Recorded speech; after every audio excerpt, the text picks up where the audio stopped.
And so when I was a kid, of course, I wanted to play professional baseball too, and sports played a big part in my childhood all the way through high school.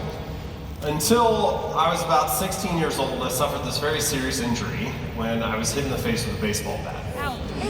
And it was an accident. My classmate took a swing, and the bat kind of slipped out of his hands and spun like helicopter style through the air, and then struck me right between the eyes. Broke my nose, broke the bone behind my nose, which is your ethmoid bone, it's like fairly deep inside your skull. Shattered both eye sockets. I looked down, I had spots of red on my clothes. One of my classmates ran over to me, and I literally pulled the shirt off his back and gave it to me to plug the stream of blood coming from my broken nose. And I was unaware of how seriously I had been injured, and so we kind of, people helped prop me up, and we walked down to the nurse's office, back into the school.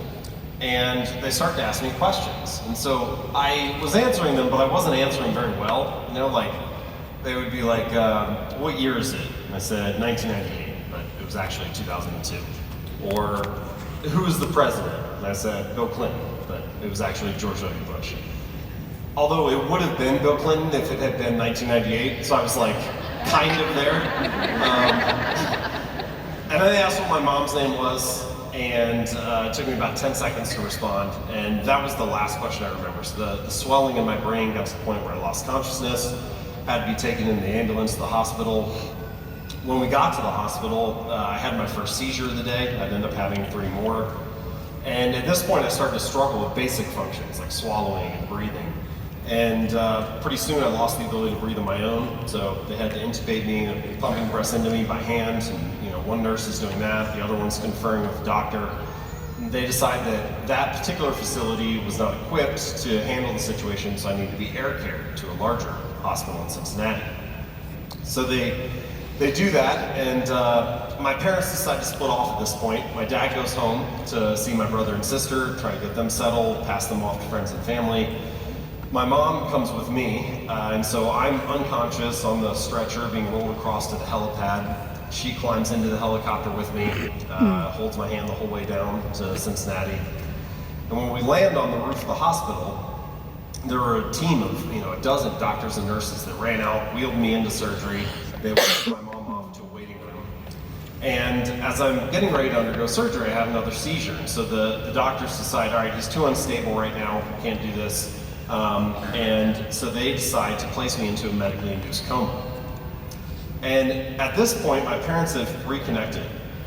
And they were actually no strangers to this particular hospital, because this is the same hospital that they were at 10 years prior when my sister was diagnosed with leukemia at the age of 3. And so that night, as I'm being placed into the coma, they're sitting in the waiting room, and a priest comes up to them, and it was the same priest that they had met a decade before. This story ends up okay, I promise. So the next morning, I've been stabilized to the point where the doctors say, okay, we can now release him from the coma. And so they go ahead and do that, and I wake back up. And when I do, I realize that I've lost my sense of smell. And so one of the nurses came to me and said, well, why don't you blow your nose and then try to smell this apple juice box? So I did that, and my sense of smell did return. But when I blew my nose, it forced air through the cracks in my shattered eye socket. And so now my eyeball is bulging out of the socket. I know, it keeps getting worse. I looked like I had just been in a terrible boxing match.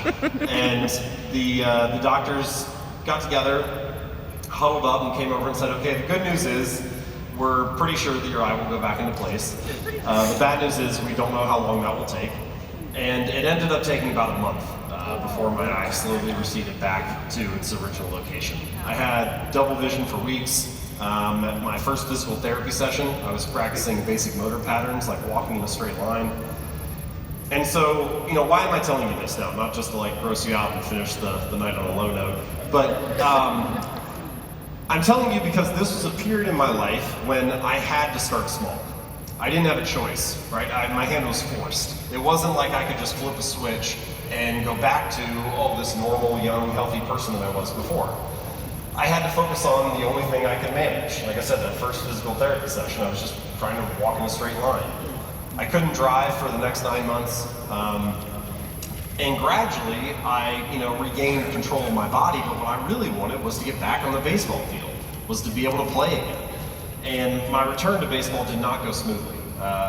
When I did finally make it back on the field a year later, I was promptly cut. I was the only junior to be cut from the team that year. My next year, my senior season in high school, I made the team, but barely got to play. I played a grand total of 12 innings of high school baseball. But for some reason, I still thought that I could have some kind of future as a baseball player. So I decided that I was going to try to play in college. I was able to weasel my way onto a college squad. My freshman year, I came off the bench. My sophomore season, I was a starter.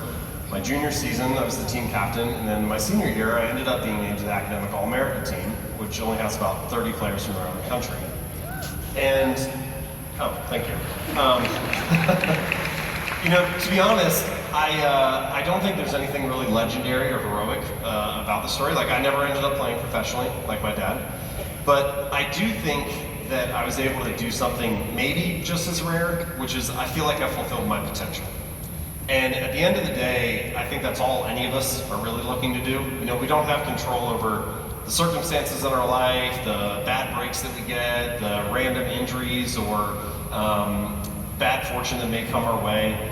But we do have control over how we respond. We have control over our habits.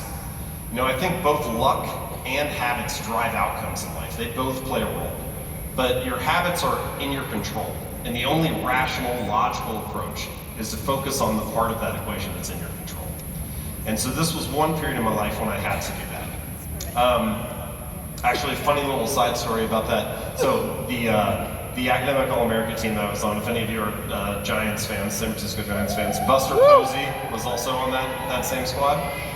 And 4 years later, Buster Posey would be MVP of the National League, and I was starting a blog. So, slightly different trajectories. So, I tell you a little bit about my story so that you understand why I think small habits are important, why this process has played a role in my life, and how that's impacted the outcomes that I've had.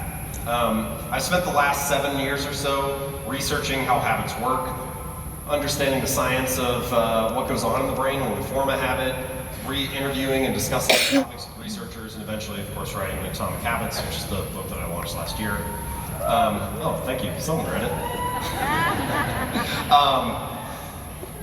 But I don't really want to spend the majority of this conversation talking about me. What I want to do is to share other stories from teams, organizations, individuals, people who've put these ideas into practice to build better habits in their own life, and hopefully give you a couple practical ideas that you can use as well. So let's go ahead and start doing that.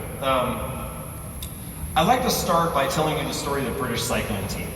So when I was doing my research, I came across this interesting, little curiosity about the British cycling team. So let's see, I can put it like this. So think about the most mediocre person that you work with. Don't look at them, they're here, just keep it to yourself. For many years, British cycling was sort of like the cycling equivalent of that level of performance. The British cycling team had been competing in the Tour de France for many years. The race had been around for 110 years and they had never won a single time. They won a single gold medal since 1908 in the Olympics. And around 2003 or 2004, they hired this guy named Dave Brailsford to come in and hopefully turn the ship around. So they brought him in and they said, we'd like to change this. What plan do you have? What strategies do you have? And Brailsford had one concept that was a little bit different than the coaches that had come before. And he referred to it as the aggregation of marginal gains. And what he meant by that was the aggregation of all these little 1% improvements. And so the way that he described it was, if we can take everything that's related to cycling and try to improve it by just 1%, then I think we could, have a really significant improvement when we put all that together. And so they started with a bunch of things that you would expect a cycling team to try to improve. Like they put slightly lighter tires on the bike, or they got a little bit of a more ergonomic seat. They asked each rider to wear these little biofeedback sensors so they could see how the individuals would respond to training and practice sessions, and then adjust the training for the person. They split tested the different racing suits. They have like outdoor suits and indoor suits. And they found out that the indoor racing suits were actually more aerodynamic, so they asked all of their riders, including the outdoor ones, to start wearing those. But, cycling is a competitive sport, and a lot of teams are doing things like that. So then they did a bunch of things that you wouldn't expect a cycling team to do. Like, they hired a surgeon to come in and teach the riders how to wash their hands to reduce the risk of catching a cold or getting the flu. They split tested different types of massage gels to see which one would lead to the best form of muscle recovery for the rider's legs, and then they used that after each practice session. There's a big truck that they carry all the bikes into the races, and they painted the inside of that truck white so they could see little bits of dust and dirt that might get in the gears and degrade the performance of the bikes. My favorite one is that they asked each rider to try a bunch of different pillows, and they figured out which pillow led to the best night's sleep for each rider, and then they brought that on the road with them to hotels for big races and events, so that everybody could get a good night's sleep before the match. And Brailsford said, okay, if we can do this, we can make all these little 1% improvements, then I think we could win the Tour de France within 5 years. He ended up being wrong. They won the Tour de France in 3 years, and then they repeated again the 4th year with a different rider. And then after a 1-year break, they won the next 3 in a row. So they won 5 of the next 6. But it was at the Olympics in London in 2012 when this strategy kind of fully came to fruition, because the Tour de France, it has like team elements to it, of course, but there's only one person who wins.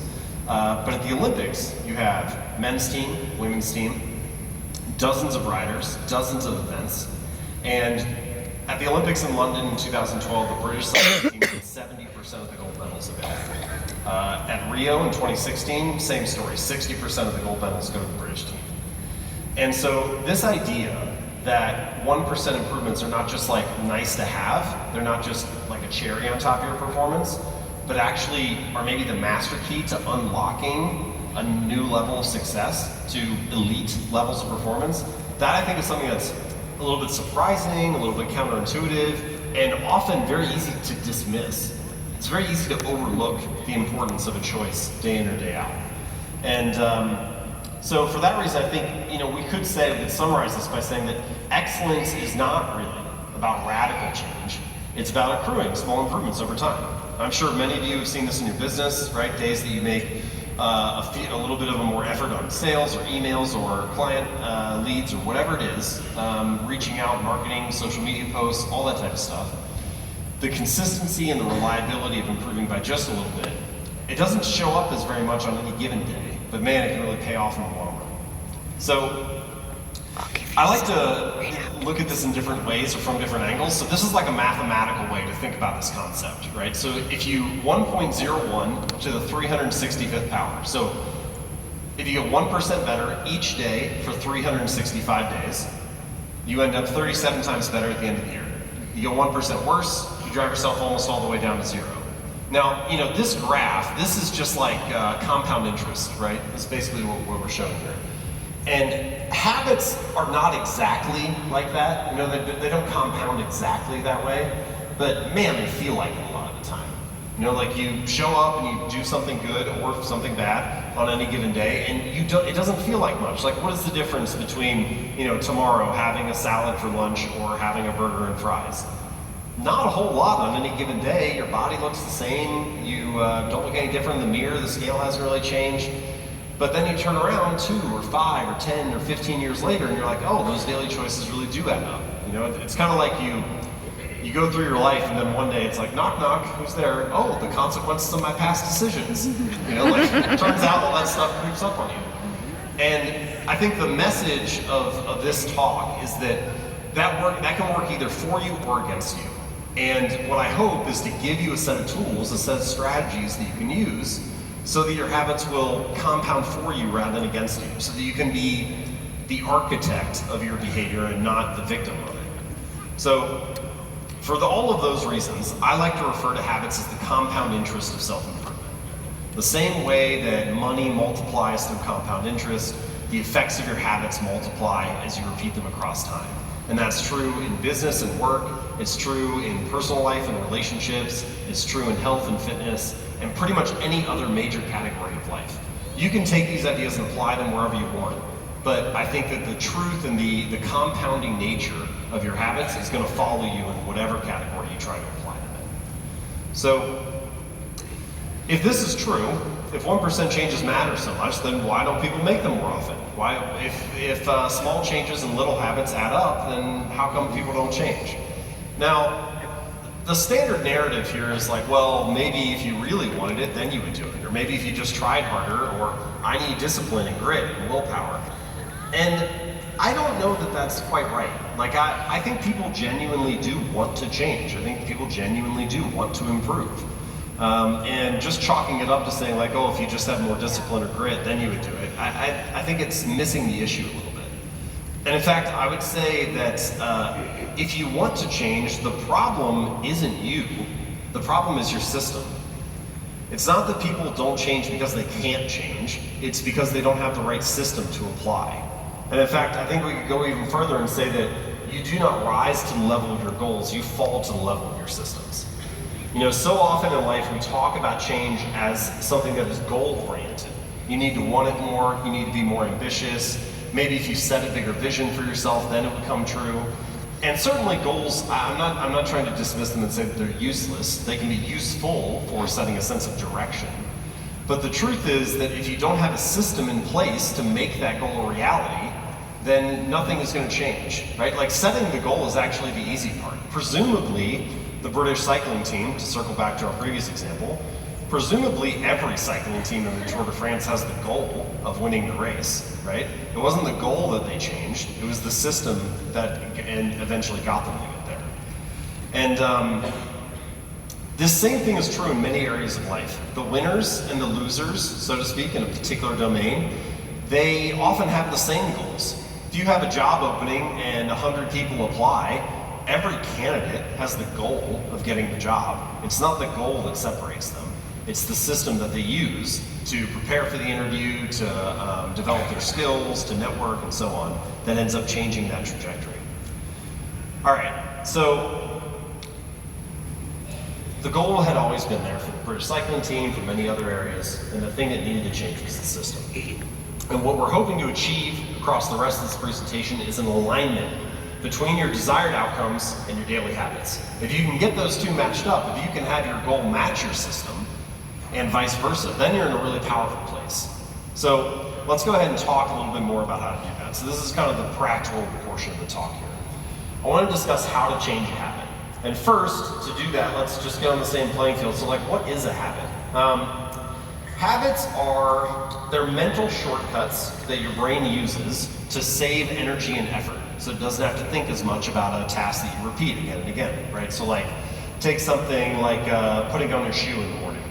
The first time that you put on a shoe, you have to think very carefully about how to tie the knot and how to put the shoe on your foot and so on. You know, usually your parent is like coaching you along as you do this, and it takes a while to learn it. But after you tie a shoe 100 times or 1,000 times, pretty soon you can do it automatically. You can have a conversation with someone while you're doing it. You can think about what you want to do that morning and so on. And so your brain is automated. It has this little script that it pulls out and just uses whenever you see a shoe on your foot. I have a funny little story about how we use habits in a particular context. So a friend of mine, he has these little kids, 2 little kids, and kids now, like, they watch a lot of YouTube, you know, instead of cartoons or whatever, or their cartoons are on YouTube, I should say.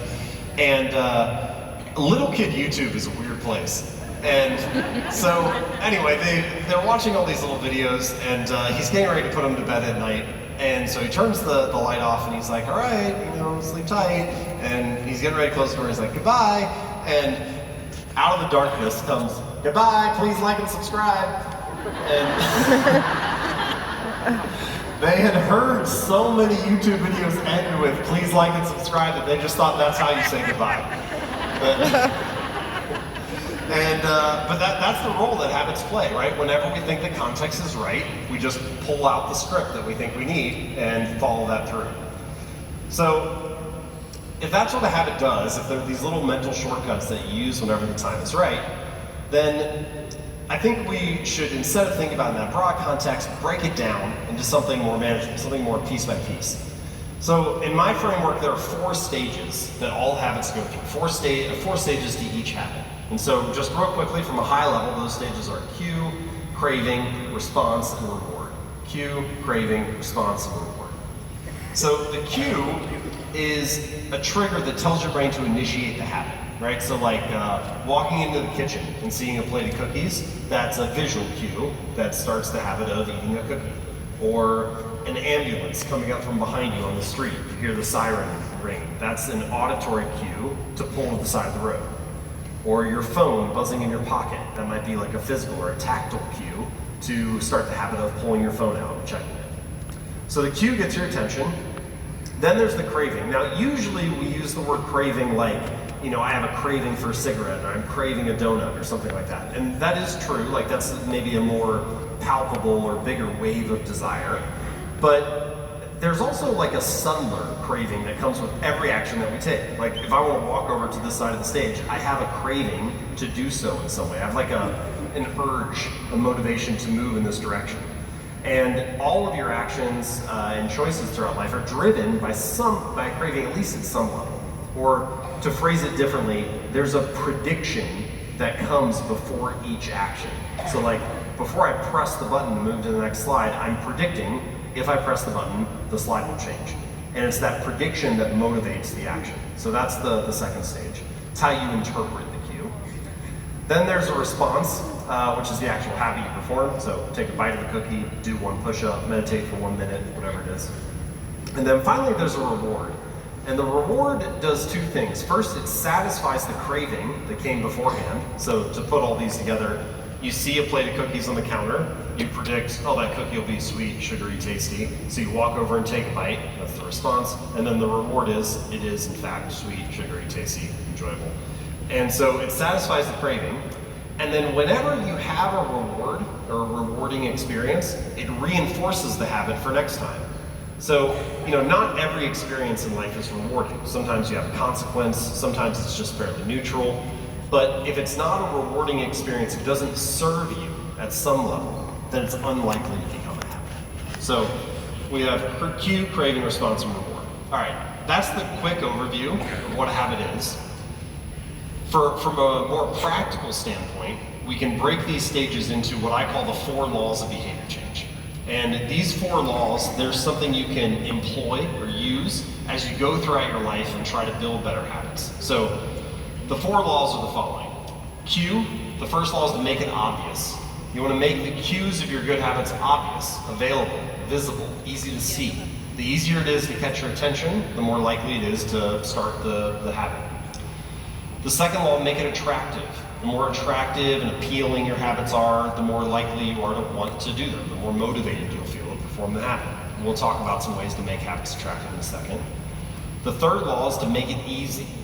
The easier, simpler, more convenient, frictionless your habits are, the more likely they are to be performed. And then the fourth law is to make it satisfying. The more satisfying, rewarding, enjoyable a habit is, the more likely it is to stick, the more likely it is that you'll want to come back to it. Now, unfortunately, we don't have time for me to go through.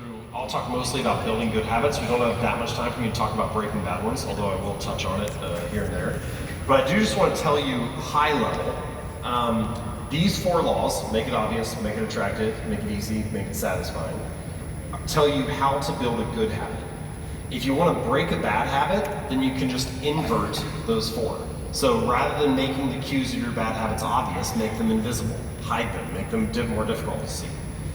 Rather than making it attractive, you want to make it unattractive. Rather than making it easy, make it difficult. Add steps in between you and the bad behavior.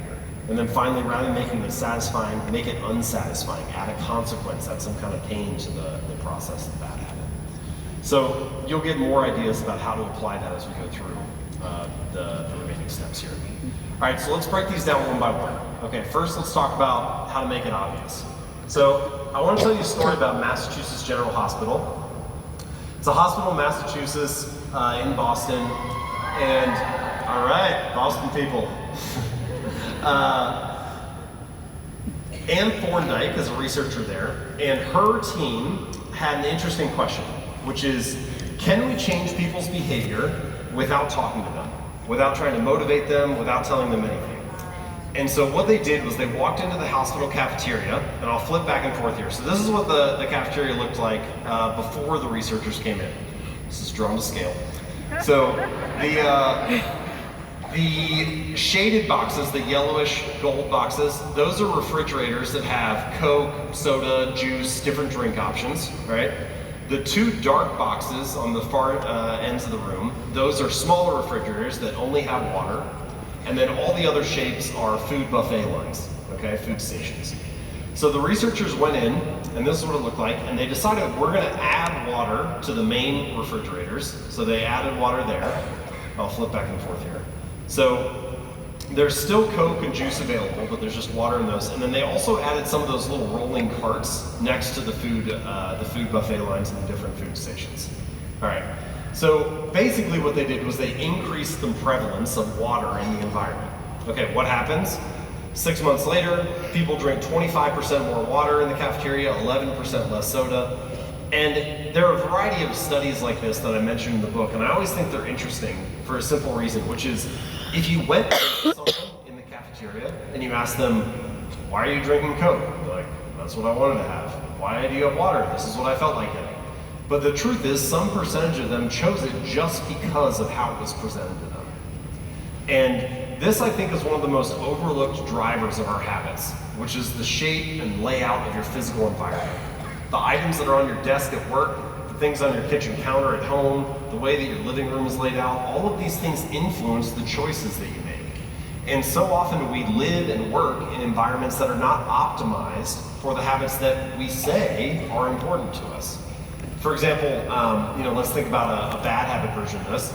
A lot of people feel like they watch too much TV, but walk into any living room in America. Where do all the couches and chairs face? Right? It's like, what is that room designed to get you to do?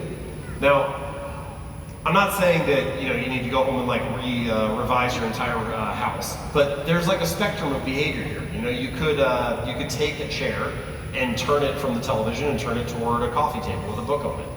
Or you could take the remote control and put it inside a drawer and put a book in its place. You could also increase the friction in the environment. So you could put the TV inside a wall unit so that it's behind doors and you're less likely to see it.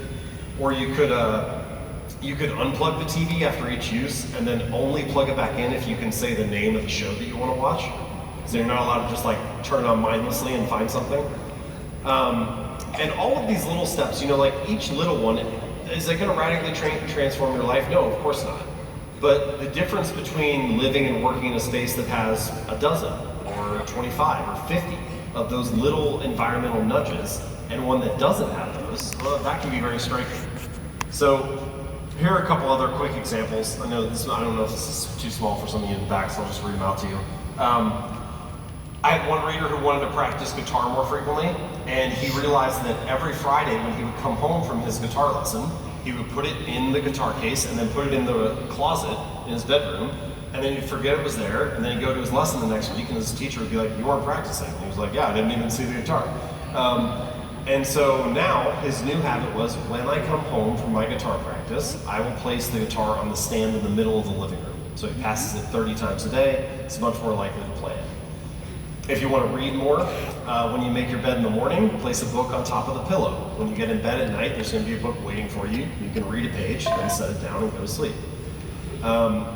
Fruit. This is a personal story. So I used to get apples, and I would put them in the crisper at the bottom of the fridge, and I would forget that they were there, and then 2 weeks later, I'd find them, and they've gone bad, and then I get annoyed because I'm throwing out apples and wasting money and wasting time and all this stuff.